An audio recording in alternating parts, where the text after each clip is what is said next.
Good afternoon students, concept classes की online classes में आज आपका वेलकम है।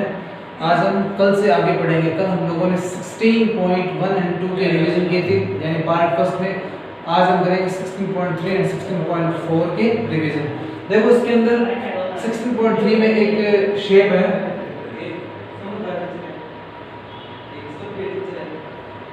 कौन यानी शंकु। उसमें देखो ये है रेडियस, ये है इसकी हाइट और ये इसकी एल यानी स्लैंट है, यानी तीजे ऊंचाई। देखो इसमें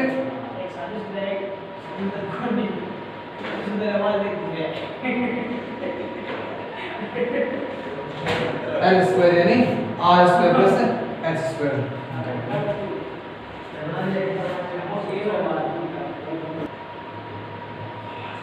देखो तो इसका जो फॉर्मूला है स्लैंट हाइट यानी तीजे ऊंचाई निकालने का, ये फॉर्मूला है। फिलहाल आपको फॉर्मूले लर्न तो करने पड़ेंगे। अब देखो इसमें अगर हम सिर्फ एल की वैल्यू निकालें तो आप R square plus H square root लगाओगे, ठीक है। अब इसका देखो सी एस है, इस कोण का यानी शंकु का सी एस यानी वक्र पृष्ठीय क्षेत्रफल, ठीक है। ये होता है पाई आर। अब इसका देखो संपूर्ण पृष्ठीय यानी टीएसए, संपूर्ण पृष्ठीय क्षेत्रफल, ये होता है pi r L plus pi are square, ठीक है। इसमें सीएस से काउंट हो जाता है, साथ में नीचे वाला एरिया भी क्या है इंक्लूड हो जाता है, इसलिए pi r plus pi are square. इन दोनों में से हम पाई आर क्या कर सकते हैं, कॉमन ले सकते हैं, तो एल प्लस आर आपका फॉर्मूला हो जाएगा। अब देखो इसका वॉल्यूम यानी आयतन, ये होता है 1/3 पाई आर स्क्वायर एच, ठीक है। कल आप लोगों ने देखा था सिलेंडर यानी बेलन का आयतन होता है पाई आर स्क्वायर एच, और इसका होता है पाई आर स्क्वायर एच के नीचे 3। इसका मतलब एक कनेक्शन है, एक रिलेशन है, आपको बताते हैं। देखो अगर मान लीजिए आपके पास में एक सिलेंडर है जिसकी रेडियस आर है और इसकी हाइट है वो एच है।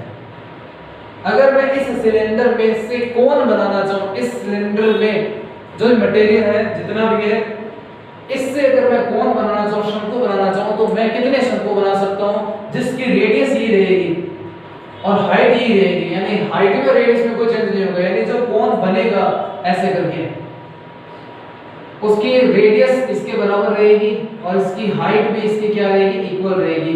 तो ऐसे कितने बन सकते हैं, ऐसे 3 बन सकते हैं। कितने बनेंगे, 3। इसीलिए क्या होता है, इसका वॉल्यूम अपॉन 3 इक्वल्स टू इस एक का वॉल्यूम आ जाता है। ये ध्यान रखना स्टूडेंट आपको। अब देखो क्वेश्चन स्टार्ट करते हैं, कुछ एग्जांपल्स भी हैं वो भी डिस्कस करेंगे। देखो पहला एक क्वेश्चन करते हैं। एक कोण है शंकु की रेडियस और हाइट का आपको दे रखा है, देखो r और h का 5:12 ये आपको अनुपात दे रखा है, और आपको वॉल्यूम यानी आयतन दे रखा है 2512 सेंटीमीटर क्यूब, ठीक है। आपको इसमें h एंड आर फाइंड करना है। साथ में आपको इसमें पाई की वैल्यू 3.14 भी दी हुई है, यानी ऐसा लिख देंगे 3.14 आपको दी हुई है। ध्यान रखना एग्जाम में अगर पाई की वैल्यू दे रखी हो तो वही लगाए, अदरवाइज 22/7 ही लगानी है। देखो इसका सॉल्यूशन कैसे करते हैं। ये आपको बताया था कि जब अनुपात यानी रेशियो का क्वेश्चन आता है तो उसमें हम लोग क्या लगाते हैं, x लगाते हैं। देखो लेट यानी माना, r यानी 5x, h यानी 12x, ठीक है। इसका देखो वॉल्यूम होता है आपका 1/3 पाई आर स्क्वायर एच, ठीक है। अब वॉल्यूम की जगह वॉल्यूम का फॉर्म ये वैल्यू रख दो 2512 इक्वल्स टू 1/3 पाई की वैल्यू 3.14, सो हमने 3.4/100 कर दिया, और r की जगह 5x का स्क्वायर और इस h की जगह 12x, ठीक है। देखो 2512 1/3 314/100। इसमें देखो स्टूडेंट 5x का स्क्वायर है तो ये हो जाएगा 25x² और ये आ जाएगा 12x। इस 3 से इसको काट दो 4 आ जाएगा। ठीक है, फिर अगली बार देखो 2512/314/100 ये आ जाएगा 100x³ कैसे आया, x² और x की मल्टीप्लाई x³ हो गई, उसके बाद 25 को 4 से गुणा में कर दिया 100 आ गया, 100 से 100 को क्या कर देंगे काट देंगे। अब ये 314 इसके अपॉन में जाएगा, देखो 2512/314 = x³। इसको अगर हम काटेंगे x की वैल्यू ये है, इसकी वैल्यू आती है 8 ध्यान रखना। सो x³ = 8। अब देखो x 8 के ऊपर हम क्यूब रूट लगाएंगे। अगर आप सीधा रूट लगाते हो तो इसका मतलब स्क्वायर रूट कर रहे हो, जो कि गलत है, आपको क्यूब रूट निकालना है। x की वैल्यू कितनी आएगी 2 आएगी। अब कुछ स्टूडेंट यहाँ पर भी सेंटीमीटर लगाते हैं, x की वैल्यू है विदाउट यूनिट यानी बिना इकाई के आएगी। अब आपको करना क्या है, इस x की वैल्यू को यहाँ और यहाँ रखना है। सो यह आता है r = कितना आएगा 5x, 5 × 2 कितना आएगा 10 सेंटीमीटर और h 12 × 2 यानी 24 सेंटीमीटर। इस हिसाब से आपको इक्वेशन करना है। तो pause the video to note it down.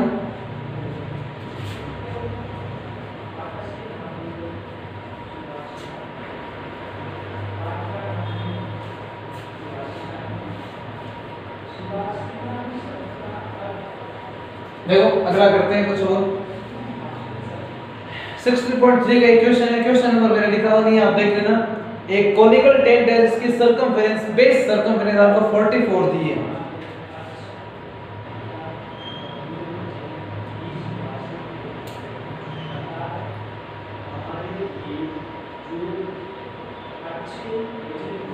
Base circumference यानी 2πr कितना है 44। आधार की परिधि, आधार की परिधि 2πr = 44। ठीक है ना, इससे हम r निकाल सकते हैं स्टूडेंट। ये 2π इसके नीचे आएगा और ये 7 कहां जाएगा ऊपर, इसको इससे काट दो 2 टाइम ये इससे कट जाएगा। r की वैल्यू कितनी आ गई है 7। ठीक है, r की वैल्यू 7 सेंटीमीटर अभी, सॉरी यहाँ पर मीटर दे रखा है, मीटर लगानी है। ठीक है, और आपको इसमें h भी दे रखा है 9 मीटर। ये इसलिए मैंने बताया क्योंकि आपकी बुक में ना चाहिए हिंदी मीडियम हो चाहे इंग्लिश मीडियम हो, ये उल्टा लिखा हुआ है। उल्टा मतलब सर्कमफेरेंस की वैल्यू 9 दी हुई है 9। ठीक है ना, यानी परिधि की वैल्यू कितनी 9 दी हुई है, जो कि गलत है। इसलिए मैंने आपको बताया ये परिधि हो जाएगी और ये क्या हो जाएगी हाइट हो जाएगी। उसके बाद इसने आपसे कहा है वॉल्यूम निकालो, तो वॉल्यूम में कोई दिक्कत नहीं आएगी। वॉल्यूम का फॉर्मूला ये देखो 1/3πr²। ये आपको खुद करना है, d/s, डू योरसेल्फ, बहुत इजी है। अब देखो आगे करते हैं।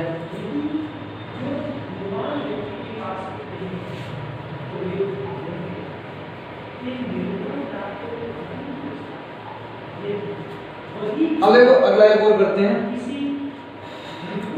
ये 16.3 का लास्ट क्वेश्चन है स्टूडेंट, ध्यान रखना। Radius of sector is 12 centimetre and angle is 120 degree by coinciding it's straight sides. Okay, A cone is formed. ऐसे है, देखो इसने कहा है क्या सेक्टर बनाएंगे।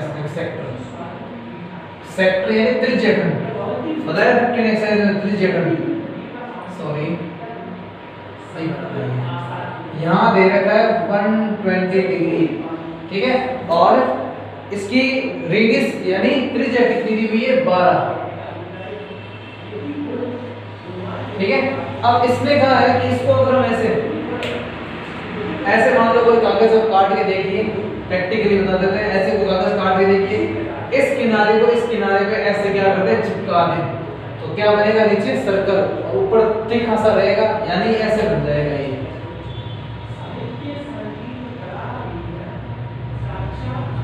ऐसे बन जाएगा। तो देखो स्टूडेंट क्या चेंज नहीं होगा, चेंज ये नहीं होगा, 12 का 12 रहेगा। ठीक है, और एंगल से हमें कोई मतलब नहीं है। इंटीग्रल चेंज हो जाएगा वैसे। अब आपको क्या करना है, इसका आपको आयतन निकालना है, वॉल्यूम। देखो इसमें आपके पास r नहीं है, आपके पास में h नहीं है, और r h के बिना वॉल्यूम पॉसिबल नहीं होता। 2 मिनट।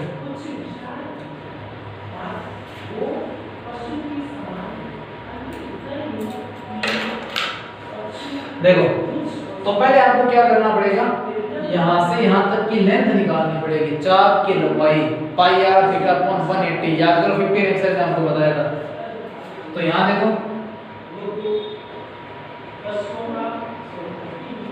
लेंथ ऑफ आर यानी पाई आर थीटा अपॉन 180। आप एक काम करें, आर इसमें कैपिटल लगा दें क्योंकि ये बड़ा है इसलिए, ठीक है ना, और इसके स्मॉल आर लगा दें। देखो पाई पाई रहेगा, आर यानी 1 ये स्क्वायर हो जाएगा, और थीटा 120 अपॉन 180 है, नो डाउट, कोई दिक्कत नहीं है। तो अब एक काम करें, 0 से 0 को पहले काट दें, ठीक है। उसके बाद 6 2 12, 6 3 18, 3 4 12, 8 पाई। तो ये क्या आ गया, लेंथ ऑफ आर्क आ गई, चाप की लंबाई आ गई। अब एक स्टूडेंट ध्यान रखना, ये चाप की लंबाई क्या होगी, इसके अंदर क्या काम आएगी। आप ये देखो, आप यहां से यहां तक की लेंथ आपको मिल चुकी है, आपने इसी को यानी इसी को क्या किया, ऐसे चिपकाया है, जोड़ा है ना नीचे की ओर, यानी ऐसे पड़ा, देखो ऐसे यूं आपने इसको जोड़ दिया, चिपका दिया, तो नीचे बनेगा सर्कल, वृत्त बन रहा है ना। तो आपने जो ये लेंथ है ना, ये लेंथ, ये लंबाई क्या होगी, यहाँ पर परिधि बनेगी, सर्कमफेरेंस बनेगी, ध्यान रखना। तो यहाँ लिखेंगे क्या, नाउ सॉरी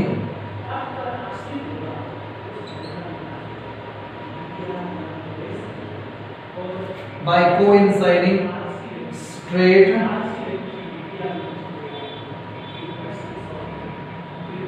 sides, ठीक है ना। देखो सीधी कोरों को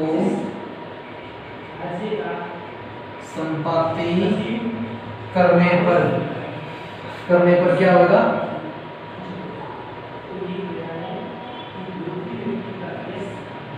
लेंथ ऑफ आर्क इक्वल किसके होएगा,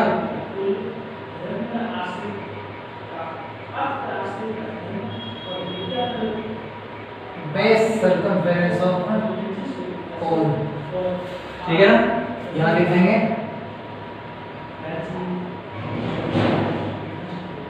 चाप की लंबाई इक्वल्स टू किसके लिखेंगे, शंकु के आधार की परिधि, ठीक है ना, शंकु के आधार की परिधि, ये शंकु इस शंकु के आधार की परिधि। तो यहाँ देखो 8 पाई अपने पास आएगा ना, चाप की लंबाई पहले से, ये चाप की लंबाई यहाँ लिख दी हमने, और यहाँ लिखा जाएगा 2 पाई आर, आर इसमें स्मॉल आर इसकी त्रिज्या, ध्यान रखना। तो यहाँ देखो सॉल्यूशन करते हैं, तो आर की वैल्यू कितनी आएगी, 2 से 1 कट जाएगा, पाई से पाई कट जाएगा, आर की वैल्यू आ जाएगी 4, आर की वैल्यू कितनी आ गई 4 सेंटीमीटर, ठीक है। लेकिन अभी भी आपके पास में h नहीं है, ये l है, ये क्या है l, आपके पास h नहीं है, h निकालना पड़ेगा। देखो now l square equals to r square plus h square implies that r कितना है, इसको एक काम करो ऐसे, आप ये जानते हो फॉर्मूला। तो l स्क्वायर, l की जगह क्या लिखा जाएगा 12 स्क्वायर, ये देखो 12 square equals to r, r कितना है अपने पास 4 आया है ना, ये देखो 4 स्क्वायर और प्लस h स्क्वायर लेगा। अब आप एक काम करें, h स्क्वायर निकालने के लिए 4 स्क्वायर से z घटा दो, माइनस कर दो, देखो implies that again h square equals to 12 square minus 4 square, तो h की वैल्यू कितनी आएगी, रूट में 12 स्क्वायर माइनस 4 स्क्वायर। इसको ऐसे लिख सकते हैं 12 + 4 12 - 4। वैसे आप सीधा भी कोई दिक्कत नहीं, वो भी ले सकते हो, इसका स्क्वायर करो, इसका स्क्वायर घटा देना चाहिए, कितना आएगा 16 × 8। देखो इसका आएगा 16 तो 4 आ जाएगा बाहर, और 8 का होता है 2√2, ठीक है ना, 2√2, ये 2 बाहर आ जाएगा और ये √2, ये 8√2 आ जाएगा। स्टूडेंट इसके आगे आपको खुद करना है, वॉल्यूम निकालना है। क्या निकालना है? Volume 1/3 πr²। एक चीज और देखा, इसके अंदर √2 की वैल्यू जरूर पुट करनी है, 1.414। ध्यान रखना, पूरा आंसर आ जाएगा, कैलकुलेशन आप खुद कर लेना, ठीक है। तो pause the video, note it down.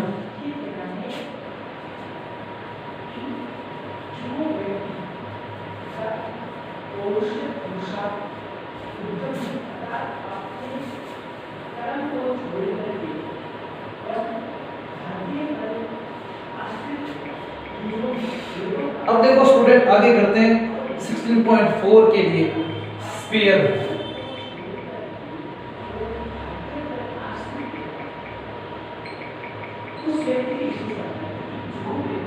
बोलो 2 मिनट।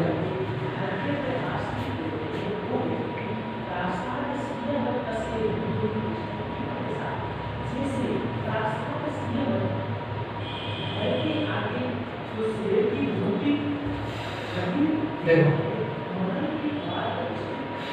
स्फीयर, वैसे आप ये सोच रहे हो सर ये तो वृत्त बना दिया, सर्कल बना दिया, ये स्फीयर बनाया मैंने, गोला। गोला क्या होता है और सर्कल क्या होता है? सर्कल आपको मैंने बता दिया था कि सेट ऑफ पॉइंट्स होता है जो इक्वल डिस्टेंस पे होता है, सारे जो पॉइंट होते हैं वो एक ही पॉइंट से क्या होते हैं, समदूरस्थ होते हैं, ठीक है ना। इसमें भी कुछ ऐसा ही है, लेकिन इसमें जो पॉइंट है ना सेंटर, वो इस बोर्ड में ना होकर के ऐसे बीच में नहीं होगा। देखो सीधी सीधी बात है, सर्कल यानी वृत्त जो होता है वो द्विविम ज्यामिति होती है, द्विविम ज्यामिति, 2 डायमेंशनल फिगर। और जो स्फीयर होता है वो आपके होता है 3D यानी 3 डायमेंशनल फिगर, ठीक है। आप अगर एग्जाम में आ जाए 2D and circle and sphere में डिफरेंस, तो आप इतना नहीं करना, circle is a 2D figure and sphere is 3D figure. यानी वृत्त क्या है? द्विविम ज्यामिति है, और ये इसकी क्या है, ये गोला क्या है? त्रिविम ज्यामिति, ठीक है ना। तो देखो इसमें रेडियस होती है, इसका भी व्यास होता है, इसका भी डायमीटर होता है, ठीक है ना। लेकिन इसमें देखो सरफेस एरिया,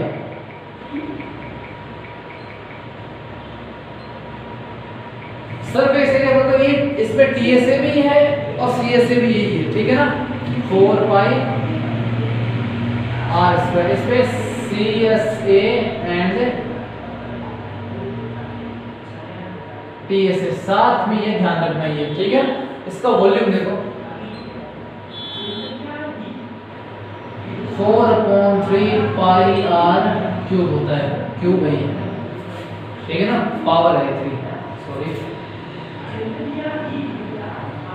ठीक है। ऐसे ही हेमिस्फीयर, यानी अगर आप एक सर्कल को बीच में से काट दो इक्वल पार्ट में से, तो हेमिस्फीयर बनता है, ध्यान रखना।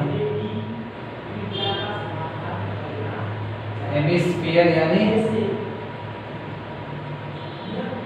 अर्धगोला, ठीक है, अर्धगोला है। तो इसका देखो, इसका CSA यानी वक्र पृष्ठीय क्षेत्रफल 2πr² होएगा, और इसका TSA यानी संपूर्ण पृष्ठीय क्षेत्रफल 3πr² होता है, ध्यान रखना ये। और इसका आयतन इसका आधा होता है,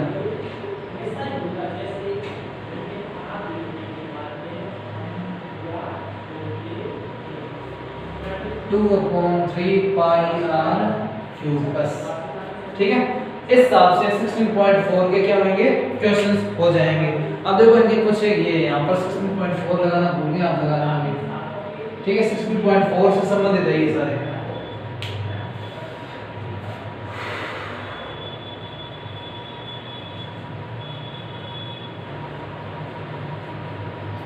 देखो स्टूडेंट 16.4 में बहुत ही इजी क्वेश्चन है, और आपके एग्जाम के पॉइंट ऑफ व्यू से भी बहुत ज्यादा इंपॉर्टेंट है। 16.4 का सीधा सीधा लॉजिक आपको बता देते हैं कि अगर आप कुछ छोटी छोटी चीजों को जोड़ करके बड़ी चीज बना रहे हो, ठीक है ना, छोटी छोटी चीजों को जोड़ करके बड़ी चीज बना रहे हो, तो आपको इन सभी का वॉल्यूम यानी आयतन जोड़ना है, इक्वल्स टू इसके लिखना है, यानी इन सभी का टोटल वॉल्यूम इसके वॉल्यूम के क्या आएगा, इक्वल आएगा। ये लॉजिक ध्यान रखना। अब इसका उल्टा भी पूछते हैं कई बार कि जैसे एक बड़ा सा स्फीयर है, बड़ा सा, ठीक है ना, गोला बोल सकते हो इसको, एक बड़ा सा गोला है जिसकी आपको त्रिज्या दे दी जाएगी और इससे पूछा जाएगा कि इससे कितने छोटे छोटे गोले बन सकते हैं, छोटे छोटे ऐसे गोले। तो ऐसे करना क्या है आपको, बहुत ही आसान सा एक मेथड है, कुछ नहीं करना है।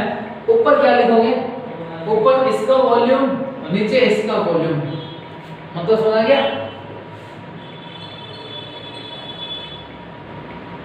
वॉल्यूम ऑफ बिगर फिगर या ऑब्जेक्ट, ठीक है, अपॉन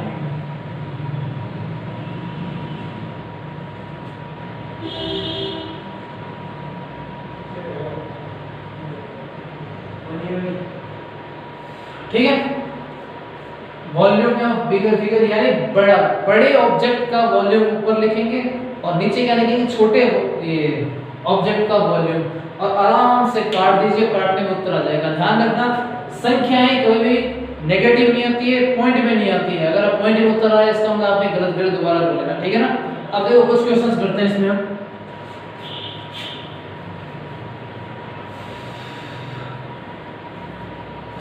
सिंपल सी बात है, अगर आप एक चीज को दूसरी चीज में कन्वर्ट करोगे, एक चीज को दूसरी चीज में, यानी ए है इसको आप बी में कन्वर्ट कर रहे हो, तो दोनों का वॉल्यूम सेम रहेगा, ये ध्यान रखना। अगर कुछ इक्वल में रखना है तो इसका वॉल्यूम और इसका वॉल्यूम इक्वल रख देना, आपको आपका आंसर मिल जाएगा। देखो कैसे करते हैं, क्वेश्चन करते हैं इसमें। Ratio of surface area of, ये देखो 8 spheres of same radius from A metallic sphere. 16.4 का कोई क्वेश्चन है, आप देख लेना कितने नंबर है, आई थिंक 8 होना चाहिए मेरे ख्याल से। ये 16.4 का 8 वाला क्वेश्चन, इसमें तो लिखा हुआ नहीं है नंबर मेरे। 8 spheres of same radius from a metallic sphere of 10 cm radius are formed। इसने कहा है कि एक 10 सेंटीमीटर का बड़ा सा स्फीयर था, 10 सेंटीमीटर का एक गोला था, इससे छोटे छोटे 8 गोले बनाए हैं। 8 spheres have been formed from this sphere। आपको इसमें बताना है surface area of each sphere, हर छोटे वाले गोले का आपको सरफेस एरिया बताना है, ठीक है ना। देखो कैसे करते हैं, बहुत ही आसान है।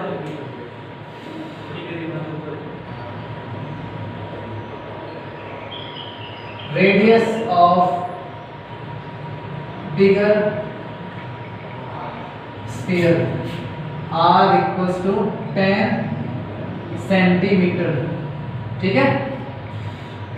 इसका देखो वॉल्यूम निकाल लेते हैं, लिखने में दिक्कत, बड़ा स्फीयर में बड़ा गोला, बड़े गोले की त्रिज्या आप लिख लेना, ठीक है ना। वॉल्यूम किसका, इसी का, इसका वॉल्यूम बताया ना 4/3 पाई r क्यूब। तो ये फॉर्मूला लगाने डायरेक्ट, 4/3 पाई r क्यूब, ये इक्वेशन नंबर फर्स्ट हो जाएगी। अब क्योंकि 8 स्फीयर्स will be formed, यानी 8 गोले बनेंगे, 8 गोले बनेंगे ना। तो देखो अभी बताया था मैंने थोड़ी देर पहले कि बड़े वाले छोटे छोटे 8 का टोटल वॉल्यूम बड़े वाले वॉल्यूम की क्या आएगा, इक्वल आएगा। इसको ऐसे लिख सकते हैं, इसका मतलब कि वॉल्यूम ऑफ बिगर ये sphere, volume of bigger sphere equals to 8 into volume of one sphere, ऐसे बड़े वाला इक्वल्स टू 8 इनटू छोटे वाला। समझाने के लिए बता रहा हूं भाई, बड़े वाले का वॉल्यूम इक्वल्स टू 8 इनटू छोटे वाले का वॉल्यूम, ठीक है ना। तो छोटे वाले का वॉल्यूम निकालने के लिए 8 को मैं कहां लगाऊंगा, अपॉन में लगाऊंगा। बात समझ आ रही होगी आपको ये। तो ये मुझे लॉजिक लगाना है इसके अंदर। देखो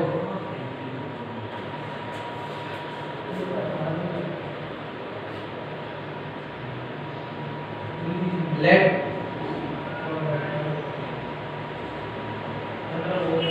radius of smaller sphere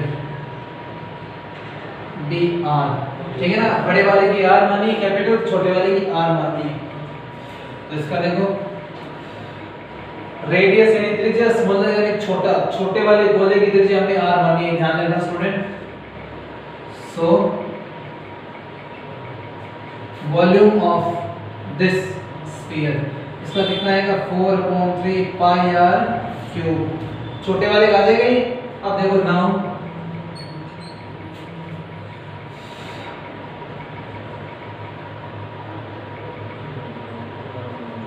volume of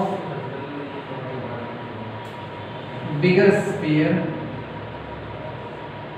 equals to 8 into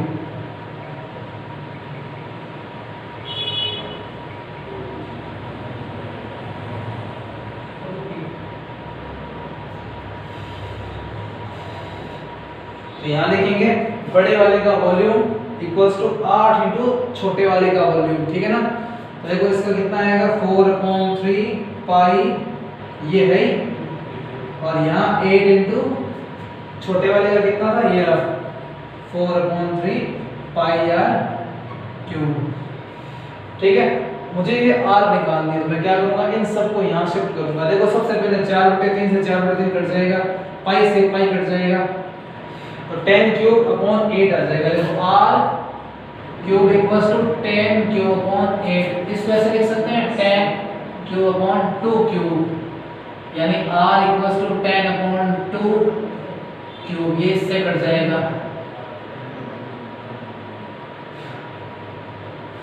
ठीक है, देखो r कितना आएगा 5, क्योंकि ये ऐसे है दोनों का क्यूब, यानी इसका क्यूब रूट निकालेंगे, इसके ऊपर क्यूब रूट लगाए तो क्यूब से क्यूब कट जाता है, ठीक है ना।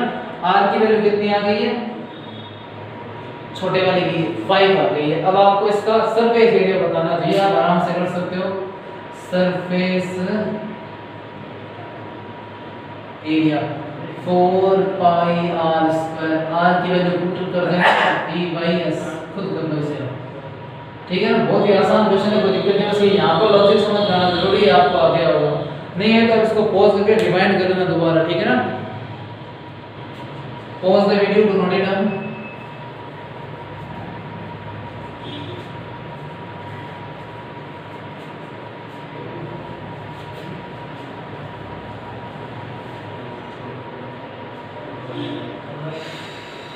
अब एक देखो क्वेश्चन करते हैं स्टूडेंट, ये 16.4 का है, ये आप देख लेना। इसमें है कि बड़े, ये देखो बताते हैं आपको इसमें, a sphere of 6 cm diameter is dropped into a cylindrical vessel यानी ऐसे है, देखो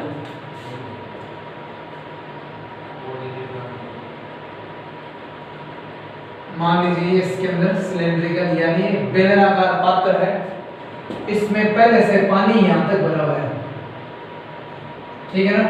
अब इसमें अच्छा इसकी एक आपको दे रखी है ना, डायमीटर दे रखा है इसका, यहां से यहां तक का कितना दिया है 12 सेंटीमीटर, ठीक है ना, ये पूरा डायमीटर दिया है।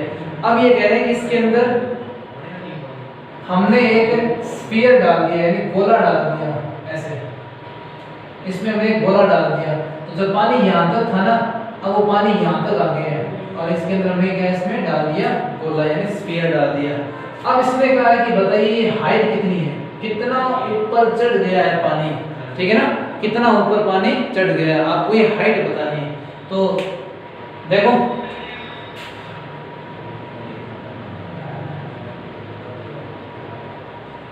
रेडियस ऑफ स्फीयर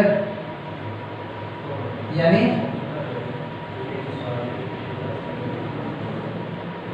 गोले की त्रिज्या कितनी है, 6 दे रखी है ना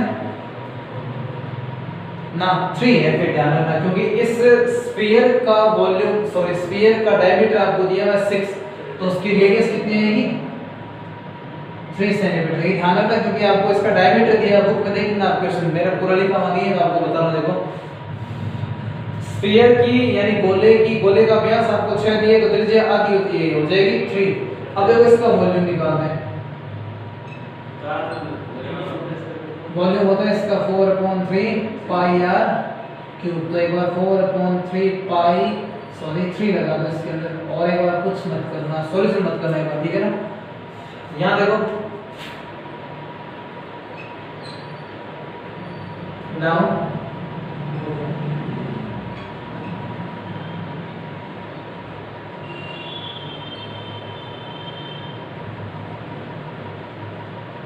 सिलेंड्रिकल बेलन, यानी बेलनाकार पात्र की त्रिज्या, इसमें आपको डायमीटर दिया है इसका 12, तो इसकी त्रिज्या कितनी होगी, 6 होगी, ध्यान रखना 6 सेंटीमीटर। अब देखो स्टूडेंट, इसमें हम करें क्या, हमें ये बताना है कि ये कितना ऊपर चढ़ गया पानी। तो आप ध्यान रखना, अगर मान लो मैं इसके अंदर पानी डालता हूं तो पानी इसी शेप में ऊपर चढ़ेगा, यानी बेलनाकार में चढ़ेगा। अगर किसी गोले में डालते हैं तो गोले के रूप में पानी ऊपर चढ़ता है, मींस जैसा है उसी शेप में ऊपर चढ़ता है पानी। तो इसके अंदर हम क्या कर देंगे, लेट, मान लेंगे let height of water will B raised in vessel B h centimetre. माना पात्र में पानी चढ़ेगा बराबर h सेंटीमीटर, ठीक है ना। तो इसमें देखो ध्यान से, हमने मान लिया x सेंटीमीटर ऊपर चढ़ जाएगा। अब एक चीज देखो इसके अंदर कि ये पानी यहां से यहां तक गया है, तो ये जो पानी का वॉल्यूम है, आयतन है, वो किसके इक्वल आएगा, इसके इक्वल, क्योंकि जैसे यहाँ पे इसके अंदर से डाल दिया तो इसी के कारण यहां से यहां ऊपर चढ़ गया पानी। तो हम यहां लिखेंगे volume of water, volume of water will be raised in cylindrical vessel equals to volume of sphere. तो हम यहां लिखेंगे नाउ, चलो काम करते हैं, इस साइड लिख देते हैं।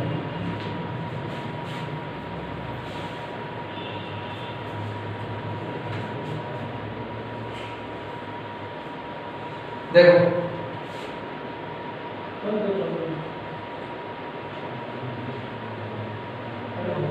Volume of water in vessel, volume of raised water, यहाँ लिखेगा रेज्ड हो गया, volume of raised water in vessel equals to volume of sphere. इसमें हम यहां लिखेंगे पात्र में चढ़े पानी का आयतन बराबर गोले का आयतन। समझ आ गया होगा, जितना वॉल्यूम उस स्फीयर का होगा, आयतन जितना होगा उतना ही आयतन पानी ऊपर चढ़ जाएगा। तो देखो अब क्योंकि सिलेंडर में है तो पानी, तो सिलेंड्रिकल शेप में ऊपर चढ़ रहा है, तो सिलेंडर वाला फॉर्मूला लगेंगे। यहाँ लिखेंगे पाई आर स्क्वायर एच, और यहाँ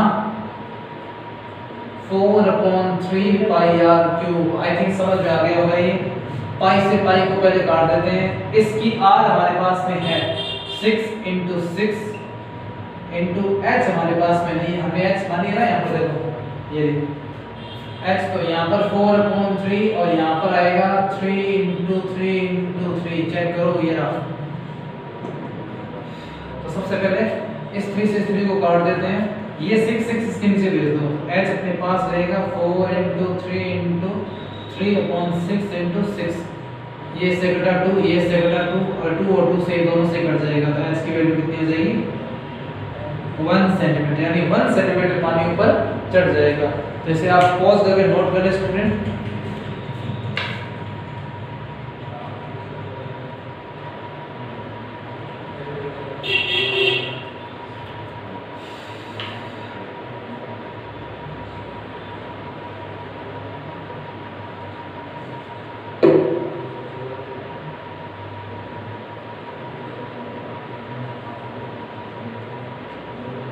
अब देखो आगे करते हैं मिसलेनियस यानी विविध का एक सवाल करते हैं।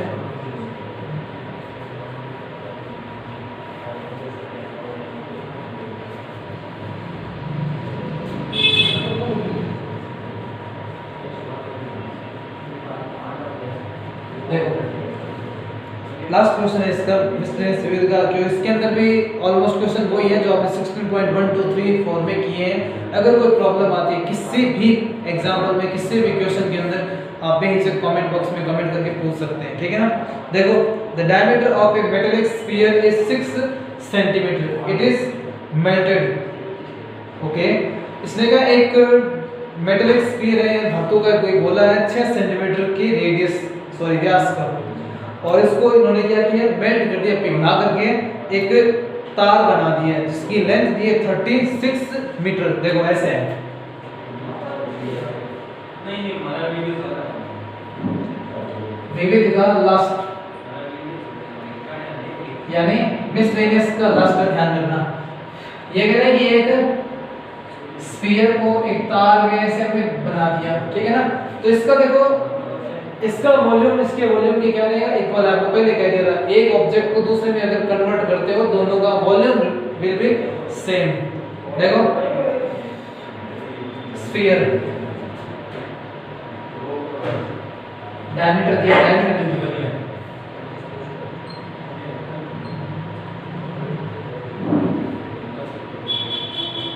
डायमीटर ऑफ स्फीयर 6 सेंटीमीटर, तो इसकी रेडियस कितनी आएगी 3 सेंटीमीटर। ओके, इसके बाद इसका देखो वॉल्यूम निकाल लेते हैं पहले।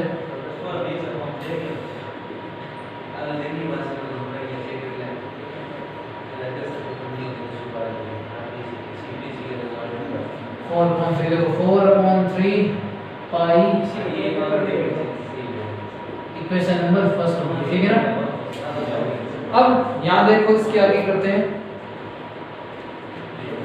अब इसने ये कहा है कि हमने इसको मेल्ट करके पिघला करके एक वायर बना दिया, यानी एक तार बना दिया। तार देखो कैसा होगा, बेलनाकार होगा। देखो now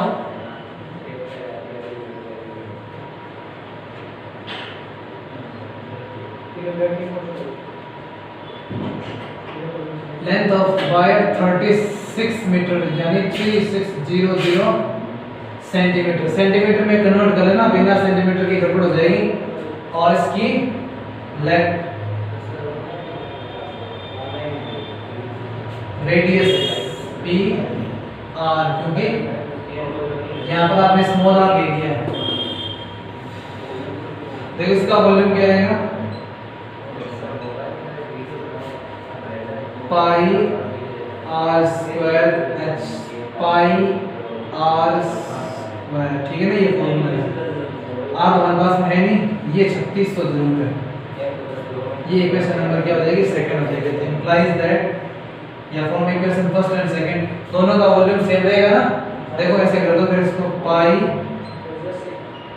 are square into 3600 equals में इसके देखो 4/3 पाई 3 एंड 3 बराबर तो नहीं ना। तो स्टूडेंट आगे देखते हैं, पाई से पाई को पहले काट देते हैं, ठीक है। तो 1 3 से 3 कट जाएगा, आर स्क्वायर 4 इनटू 9 आ जाएगा। नीचे 3600 है, ये यहाँ से आ जाएगा। तो आर की वैल्यू कितनी आ रही है स्टूडेंट, 36/3600। और ये लगा देंगे रूट, क्यों, क्योंकि इसके ऊपर स्क्वायर हमने हटा दिया। तो ये कितना आएगा 1/100 के ऊपर, ठीक है। तो ये आर आ जाएगा 1/10 है 0.1 सेंटीमीटर। देखो स्टूडेंट इस हिसाब से आप इस क्वेश्चन को कर सकते हो। देखो इंटरमीडिएट में लिख देते हैं डायमीटर यानी व्यास, ठीक है। स्फीयर गोला होता है, ये त्रिज्या आपको पता ही है, वॉल्यूम यानी आयतन होता ही है, लेंथ यानी यहाँ लिख देंगे तार की लंबाई, तार की लंबाई इतनी है, ये त्रिज्या आपको पता ही माना, ये होता है माना वॉल्यूम आप जानते हो, आगे आपको कोई दिक्कत नहीं आएगी, इस हिसाब से आप ये एक्सरसाइज कर सकते हो। तो स्टूडेंट्स मेरे हिसाब से पूरा हो गया। अगर आपको कोई प्रॉब्लम आती है क्वेश्चन में, एग्जाम्पल में, आप पूछ सकते हो। ठीक है, थैंक यू वेरी मच।